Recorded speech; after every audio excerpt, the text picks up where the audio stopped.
Today I am super excited to show you how to make dairy-free vegan style yogurt in your Instant Pot.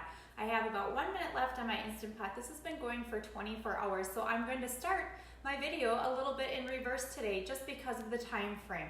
So let's take a look to see how this turned out. I'm going to go ahead and remove the lid from here.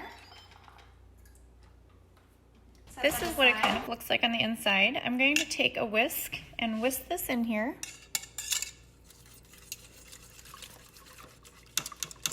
Now sometimes if you want this a little bit thicker, you can actually add either cornstarch or rice starch or anything like that to add it as a thickener if you don't like it as thin. This is our final product. Now it is a little bit on the thin side, so you could probably consider it as like a yogurt kefir. To make this recipe, you're going to need 3 cans of whole fat coconut milk.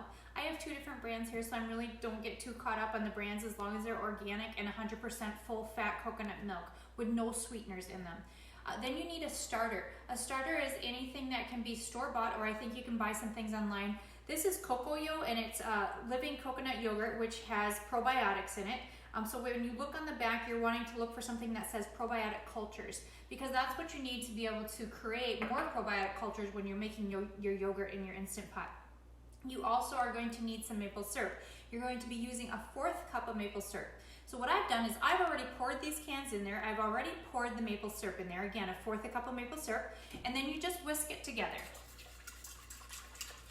And you're just smoothing out the lumps. Once you get that smoothed out, you are going to actually push the yogurt button that's located on your Instant Pot. It says yogurt. And then you're going to hit the adjustment button. The adjustment will give you a time frame, either 8 hours, 24 hours, 36 hours, or it's going to give you a boil option.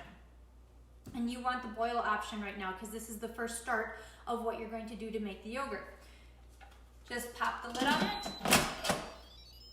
And it doesn't matter whether it's vented or not vented. It will come up to what it needs to for the boil portion of it, and then it'll beep when it's completed. After that, I'll show you what the next step is. All right, this is finished, and I'm gonna go ahead and pop the lid off of here. Set that aside. And I am actually gonna take this pot and I'm going to place it inside of here. And I'm gonna bring this back down to temperature. I want it between 100 and 110.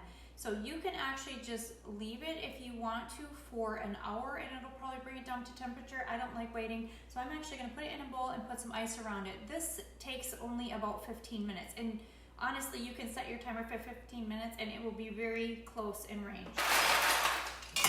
This is cooling down nicely with the ice all the way around it. I do use a kitchen thermometer. If you don't have one, I would recommend that you do get one. You can find one on Amazon. This one was gifted to me by my dad. He said it was an absolute necessity and he was absolutely correct. But you'll find that if you do have one, you'll end up using it quite a bit. The reason why we want this between 100 and 110 degrees is because when we add the live cultures in here, if the milk is too warm, it's gonna kill it. So we are at 108 right now, so we are at a perfect temp. Also, what you're going to find is that during the boiling process, it creates like a skin on the top of the milk, so you're going to want to scrape that off of there and just discard it into a bowl. This will allow it to be a lot creamier when you do the next step and process this through for the next 24 hours. And again, you're just skimming off the top that film. So I've spooned out now some of our live cultures here, and again, it's gonna take 1/4 of a cup, and you're gonna go ahead and just add that to the pot.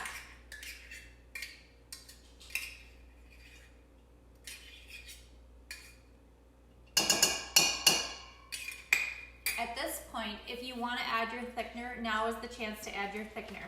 Again, I'm gonna go ahead and use the tapioca starch for this section here. And you're gonna put 2 teaspoons in. And then you're gonna just whisk it all together. Once you get all of the lumps out of there, you're ready to go. And what you're gonna do is you're gonna set this back into the Instant Pot. You're gonna grab your lid. You're gonna pop the lid on there. And again, it does not matter whether this is on vent or not vented. And you're gonna hit that yogurt button. And then adjust and select the time that you're wanting to set it for. In this case, I'm gonna set it for 24 hours. Once the 24-hour period of time is done, then you can follow the instructions that are at the beginning of this video. Yes, it really is that simple. This really is not a hard process, and you can be saving yourself a ton of money if this is the option that you're doing, as well as just the flavors. And you can play with this and add your own things. If you do a little bit of a thicker thing, when you put your stuff in the jars or the yogurt in the jars, you may want to put a little bit of maybe jelly on the bottom or some fruit preserves or something like that. Coconut on the top, lime. I mean, play around with whatever flavor it is that you want. One final thing is once you have your coconut yogurt made, you will no longer have to use the store-bought starter to make your next batch.